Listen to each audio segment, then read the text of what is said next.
अरे बच्चों, आज मेरे पास एक स्कूली बच्चे की कहानी है जिसका नाम है सैम। अब सैम कोई आम स्कूली बच्चा नहीं है।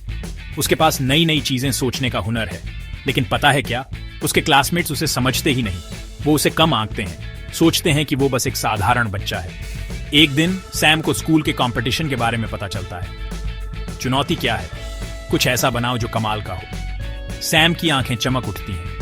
वो तैयार है इसे करने के लिए, लेकिन एक छोटी सी प्रॉब्लम है। वो पहले भी फेलियर्स देख चुका है और मन में शक की आवाज उसे डरा रही है। लेकिन सैम इतनी आसानी से हार नहीं मानता। उसे अपने पुराने मेंटर मिस्टर जेंकिंस की बातें याद आती हैं। मिस्टर जेंकिंस कहते थे, सैम, खुद पर यकीन रखो, हिम्मत हारना मना है। ये बातें याद करके सैम सोचना शुरू करता है। दिन रात मेहनत करता है सैम, नए नए आइडियाज बनाता है और प्रोटोटाइप्स तैयार करता है।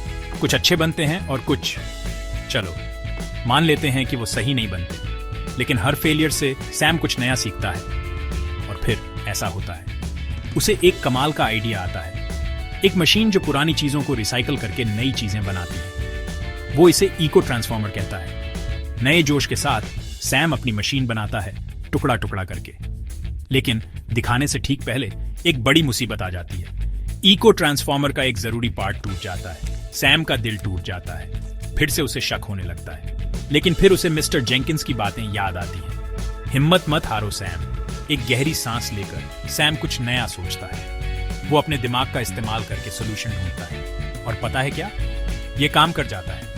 कंपटीशन वाले दिन सैम जजेस और अपने दोस्तों को इको ट्रांसफॉर्मर दिखाता है। पूरा कमरा शांत हो जाता है और फिर तालियां! सैम जीत जाता है। उसके क्लासमेट्स जो पहले उस पर शक करते थे, अब उसकी चीयर्स कर रहे हैं। सैम सीना तान कर खड़ा होता है, न सिर्फ एक कंपटीशन के विनर के रूप में, बल्कि हिम्मत और खुद पर विश्वास की जीत के रूप में। तो बच्चों, सैम की कहानी याद रखना। कितनी भी बार गिरो, फिर से उठो। खुद पर यकीन रखो, क्योंकि नई चीजें सोचकर और मेहनत करके तुम कमाल कर सकते हो। देखने के लिए धन्यवाद और भी अच्छी कहानियों के लिए लाइक और सब्सक्राइब करना मत भूलना।